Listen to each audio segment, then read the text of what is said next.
Happy Sunday, everybody. It's Lucas again, and this is Daily Mail FDM YouTube collaboration channel, and it is our third week, and the last video of the week, as you already know.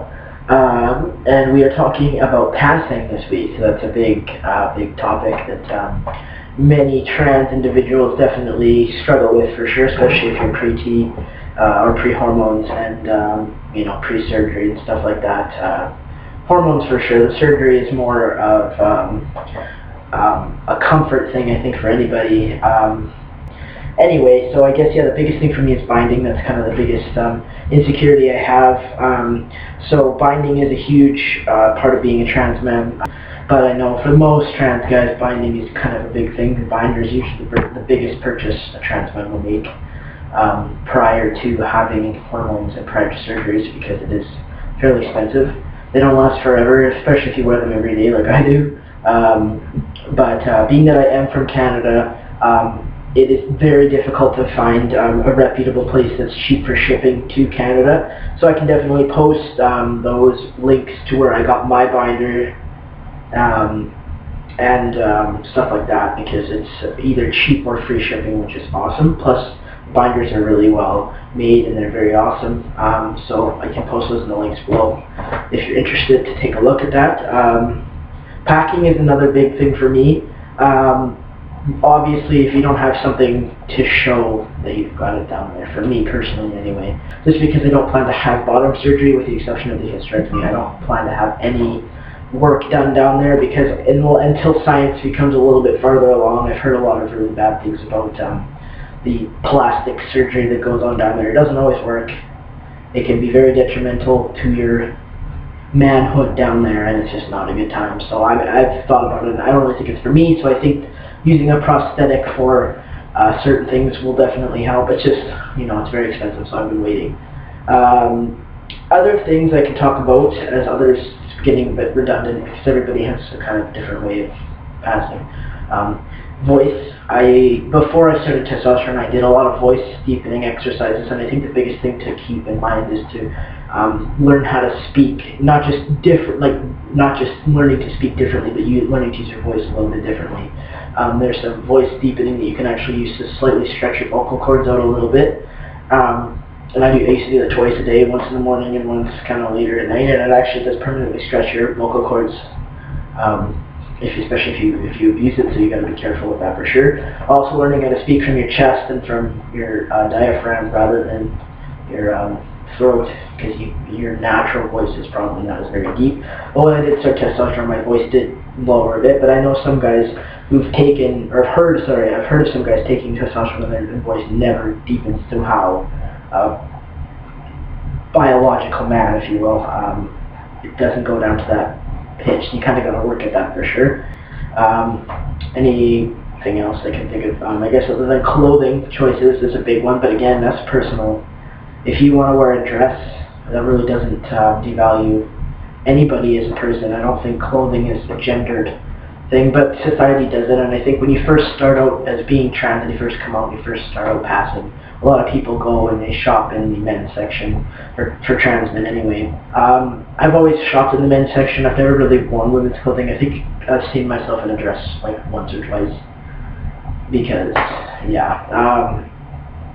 But I like to, for pants, I go with a skinnier fit. I hate baggy pants. I hate them. They're not flattering. So avoid baggy pants. Avoid pants that are way too big for you, because it doesn't help.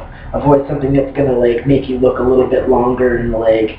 And I like to wear the straight leg, so they're kind of more skinny, not super skinny either, because that doesn't help either. As for shirts, I wear anything from band shirts to baseball tees, which is 3/4 sleeve length, because I like to hide my arms, because they're not very cool. I don't like them, so I like to hide them with the longer sleeves. But the thing is with shirts and t-shirts and stuff like that, is you always want to kind of pick a size that's not too big but not too tight, because if you have something, you're going to definitely show off those hips, and that's something you want to avoid. And it also squares out your chest a bit too if you pick a size, especially in men's clothes tend to do that.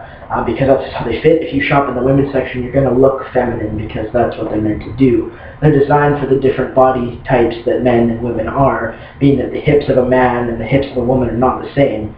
So wearing men's clothes it takes a bit to get used to, especially the pants, because they tend to go below your hip line, and if you pull them up it just looks weird, so you got to kind of find the right fit, the right size, and everything like that. I wear a lot of flannel plaid shirts as well, button-up shirts, either cut off at the elbow or I roll them up if they're really long.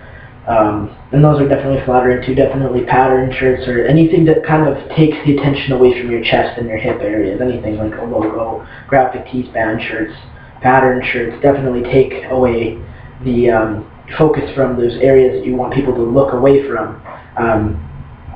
So those are cool. I also wear a lot of hats, toques. I have a bowler hat I like to wear when I feel fancy. Snapback, stuff like that. It's just accessories, I guess. I also like to wear scarves. Scarves are fun to wear depending on what you wear. If you like to wear jackets, a pea coat is awesome. I have one myself because it's very cold where I live and I like to dress fancy and be warm at the same time, I guess. So yeah.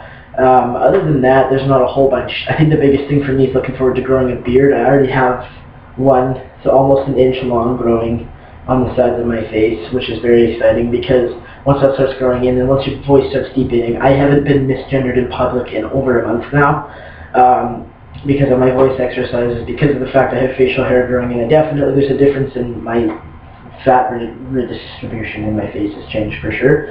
So that's something to look forward to once you start testosterone indefinitely. So basically just don't give up. If you get misgendered, it happens. It's going to happen for a while. There's not much you can do about it. It doesn't change who you are as a person, and it can be frustrating for sure, but try to look past it and try to be positive, because once you start testosterone, you will be a very handsome man, and you will feel way better about yourself, and you will have a better outlook on life, I promise you. So just stay positive, that's the biggest thing. And dress how you want, like it really doesn't matter. These are just tips on how to make you look a little bit more masculine or feel more masculine. But you don't have to follow them. There's no rule about being trans. You can do whatever you want, just like you can if you weren't trans. So that's pretty much it for me. Yeah, so tune in tomorrow for our brand new topic and start up the next week with our new topic. And we always appreciate the subscriptions and the likes and the follows on all of our social media pages. So we really appreciate the support. Thank you so much.